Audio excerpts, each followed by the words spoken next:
Would you like your cards read? Oh no, it's death. It's alright. You'll be fine. Speaking of fortunes and divination, let's talk about the horror movie film Tarot. And if you've never seen my face before, my name is Crystal. I'm just a horror fan talking about horror movies on the internet. I upload new videos every single Sunday at 3 p.m. Eastern Standard Time, talking about scary movies to beat the Sunday scaries. In tarot, when a group of friends recklessly violate the sacred rule of tarot readings, they unknowingly unleash an unspeakable evil trapped within the cards. One by one, they come face to face with fate and end up in a race against death. It was directed by Spencer Cohen and Anna Hallberg, and written by Cohen, Hallberg, and Nicholas Adams. It stars Harriet Slater, Aidan Bradley, and Jacob Batalon. Aidan Bradley was in the 2021 remake of Wrong Turn, and Jacob Batalon was in Spider-Man and Transformers. Apparently, this movie is based off of a book called Horoscopes, written by Nicholas Adams, who is credited as one of the writers. But a quick summary of this book is that it's about a serial killer targeting high school students, and he chooses his targets based on their zodiac sign and that day's horoscope.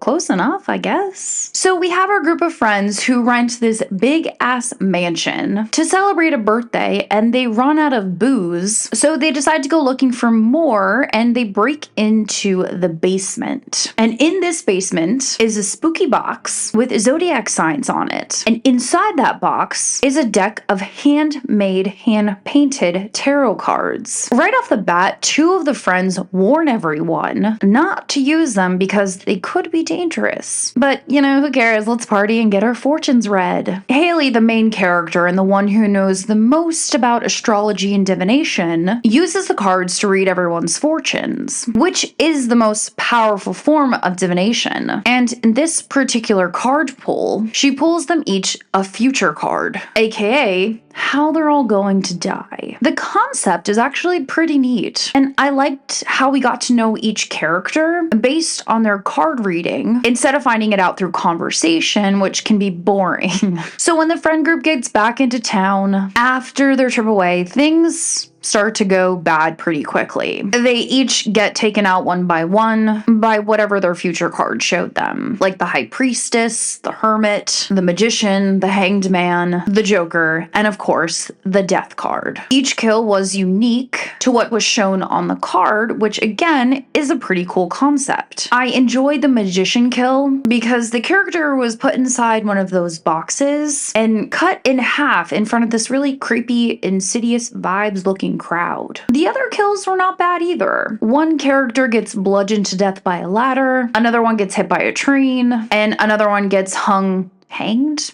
off of a bridge. So the remaining friends figure out what's happening, so they take to the internet to find someone to help them, and this is when we learn about this particular set of handmade tarot cards. The person they find, her name is Alma, and she tells them that these sets of tarot cards are made by a very strong astrologer in Hungary who made them in retaliation against a man who accused her of witchcraft because she predicted the death of his wife and unborn child. He and a group of other men hunt her and her daughter down and kill her daughter, so the astrologer kills him through her powers, and then she curses anybody who uses her cards. Alma then tries to break the curse of the cards, but the astrologer reads her future, and she is killed just as fast as she is introduced. So now the friends have to think fast before they all die. Haley figures out that she has to read the astrologer's future in order to break the curse and help her heal and see the error of her ways. She does that,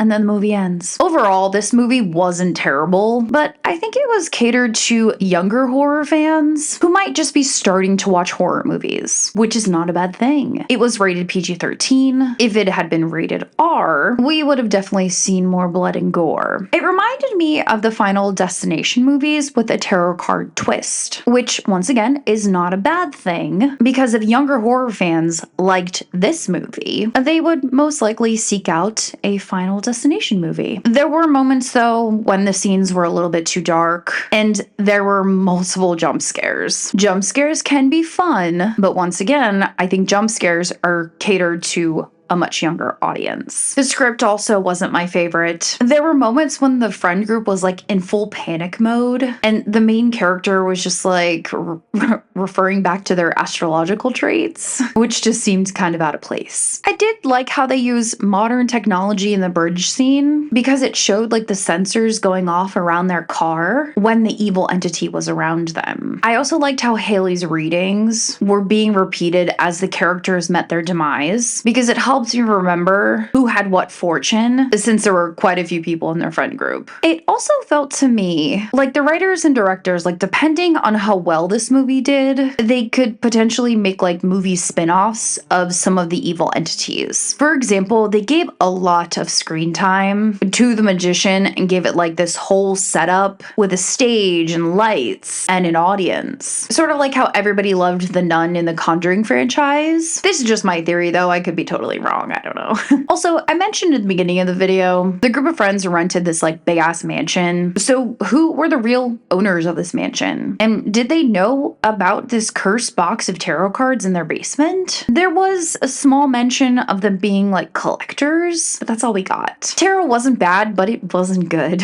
I think it's more of like a filler horror movie if there's really nothing else to watch. Well, if you made it this far, you reached the end of the video. Thanks so much for watching me, Crystal, just a horror fan talking about horror movies on the internet.